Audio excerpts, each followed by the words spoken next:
This is LOA Recon with Good Vibe Coach Jeanette Ma, where we explore the ins and outs of conscious creation to manifest our favorite dreams come true. Let's have some fun together.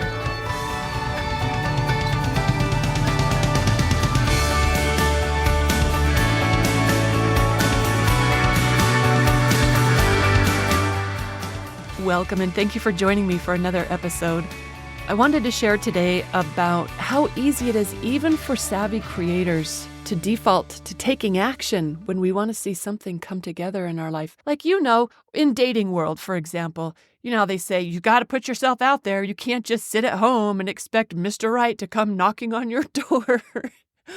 Well, yeah, not with that attitude. But Mr. and Ms. Right, they knock on plenty of doors while we're sitting on our couch. It happens all the time, and things just like that. For the people who know better than thinking that action is the be-all, end-all of getting what we want in life. That very thing happened to my girlfriend after she gave up on dating. She was not a savvy creator. Dating was not working for her, so she gave up on it. And then one of her friends had been raving about this masseuse who would actually come to your place. You didn't have to go to them and give an in-home massage. And it was a female masseuse who was just apparently really, really, really good. So my girlfriend booked a session with her. The day of, the masseuse got sick. She had a colleague replace her. And guess who knocked on my girlfriend's door? As soon as she opened that door, oh, Mr. Dream Come True was standing right there. She had a fabulous time with that guy. This happened to me on the heels of a breakup once actually, it wasn't the heels of a breakup. We were debating whether we should stay together or not. And we concluded that I would activate happily ever after and we would see what would happen, because either things would get better between us or it would be clear that we were not for each other. I had a strong suspicion that when I activated happily ever after, he was going to bounce right out of my world. I don't know what he thought was going to happen, but I kind of warned him. I said, this could be it. I think he thought it was going to have a different outcome. Anyway, I activate happily ever after. And then I needed to hire a vet to come to my house, but I had moved, so the normal vets that came to my houses before were not available. They wouldn't come to my area, so I had to find a new one. But I did. Actually, my ex-boyfriend found one for me because I couldn't find any that would drive clear out to my place. He found one, and he set it up for me. I never even texted the guy. He sent him out to my house. Oh, guess who showed up at my house? Oh, that was Mr. Right for Right Now. I had so much fun with him. He was definitely part of my happily ever after, and my other ex-boyfriend, it was as I had suspected it was going to be. Anyway, this happened to me in another way just the other day, where we were having an issue in the neighborhood affecting me quite a bit. It's a water runoff issue, and I thought I'm going to have to call someone at the county to see what can be done about this. But, can you hear the way I said it, the way I just took a deep breath? Yeah, it was not my joy to get on the phone with someone and find out who to talk to and try to explain and get someone out. It was not my joy, so I didn't do it because I know unhappy journeys don't have happy endings, so I hadn't made the call yet. And instead, I went to a neighborhood cookout, and guess who was there?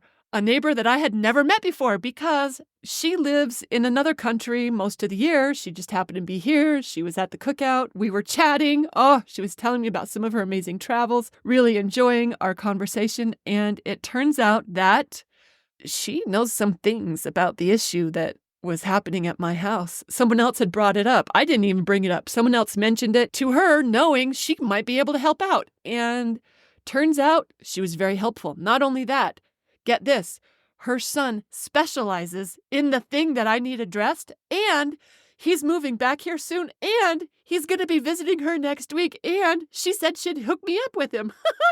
I just think it's amazing how well it works when we don't try so hard.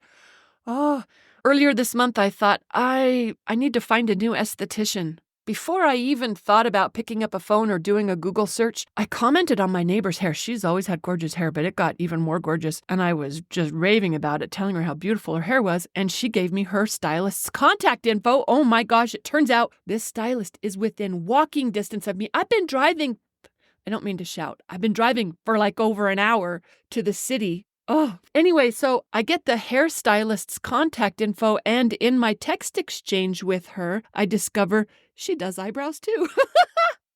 One visit, one appointment, 2 services. Woohoo! Don't you love how easy it can be? I thought I was going to need an electrician to fix an issue I was having with my outlet. No, that is not what I needed. You know what I needed? A better vibration, which I got from eliminating tolerations. Oh, with Carrie and friends at Good Vibe University the other day, we had a toleration elimination party. Oh, I loved it so much. And then guess what happened? I got a brilliant idea outside in the yard. All of a sudden, an idea came to me that solved my issue. That answer had been there all along. I didn't need to do something. I just needed to feel something new and improved. I needed to feel better. I just needed to get in vibrational range of what I wanted. And once I was there, this is all we ever need to do. Get in vibrational range of what we want. And once we're there, this stuff takes care of itself. It's just amazing how well it works when we work the vibration instead of the action. And yes, I know sometimes taking the action is what gets us to a better vibration, but let's just be clear about where the magic is happening. Because tending the vibration is worth getting better at, y'all. The action isn't where the action is. It's in the frequency, and that's how we're feeling. That's why so many manifesting teachers tell us to simply do what feels better. Get happy. Find a way to give ourselves some relief. That's where good things come from. I've seen it so many times that one of the hardest things for us is to not do something once we have a new desire. It's so natural for us to want to jump into action long before it is ever helpful to do so. But what we know as conscious creators is that the LOA savvy way is to let it come to us. Let the universe do its magic of bringing it to our door. All we ever really have to do is whatever feels best, which includes relaxing, taking it easy, slowing down.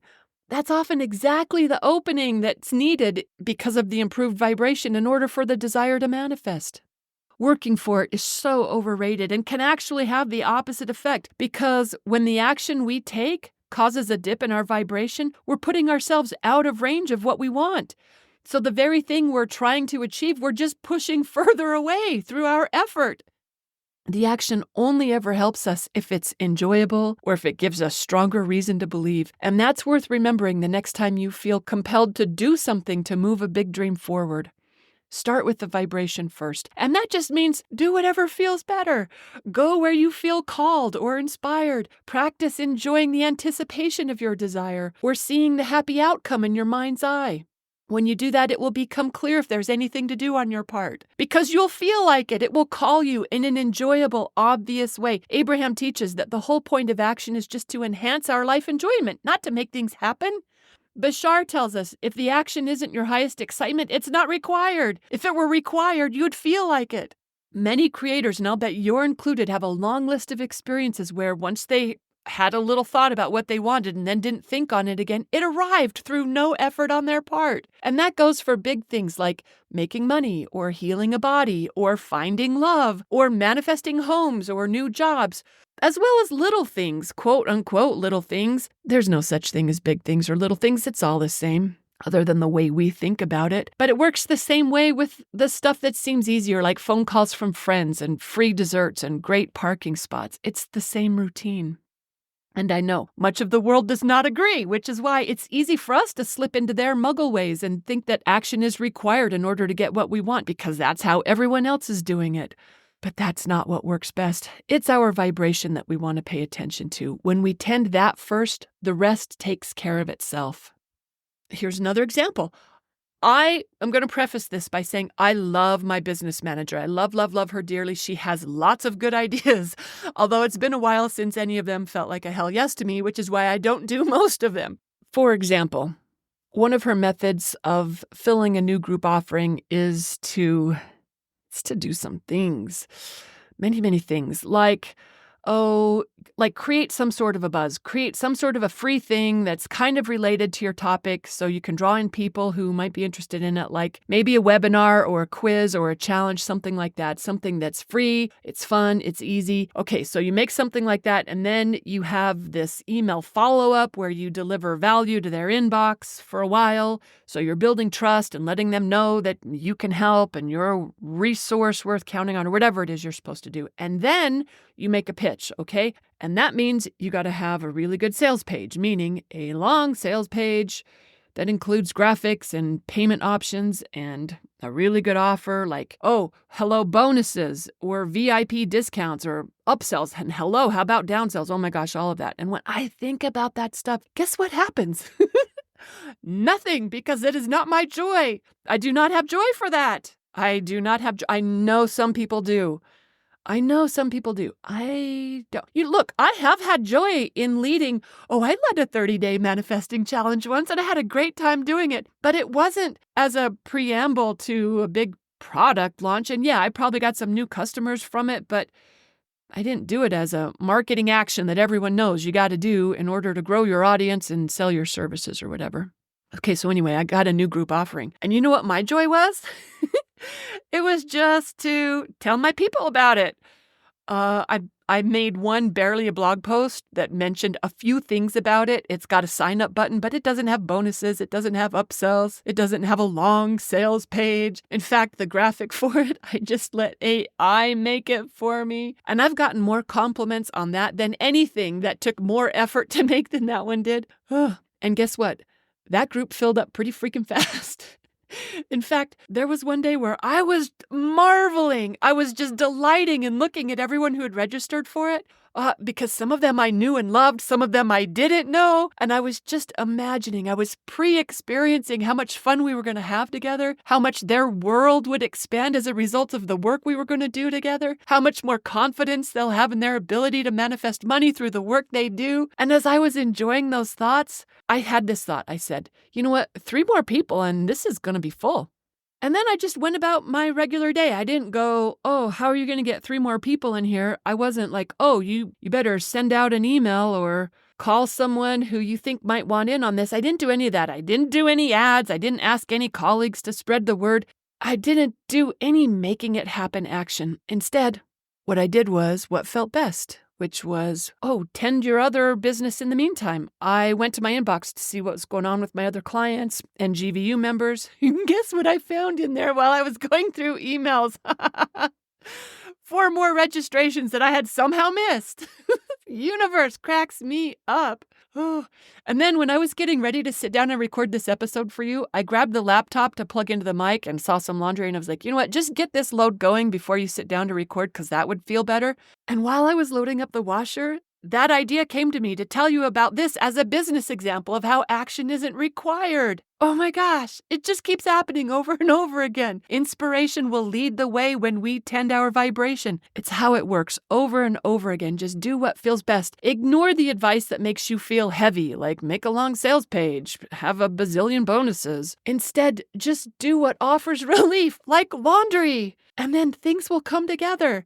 And yes, if you're a solopreneur or you work for a living and have a variable income that you'd like to expand through LOA Ways, I'll take a few more participants in Tuning to Money. It's starting in a couple days, but it's not too late to join in. You can find my mini blog post on it at tuningtomoney.com. I'll also put a link to it in the notes to this episode. But in the meantime, what I really want you to remember is that your magic lies not in what you do, but in what you vibrate. So anything that helps you feel better puts you in closer proximity to dreams come true. Once you get good at that routine, creating what you want is a breeze. And I know you're already really good at it in lots of areas in life. All you have to do is bring it to the ones where you've been defaulting to action instead of paying attention to the vibration.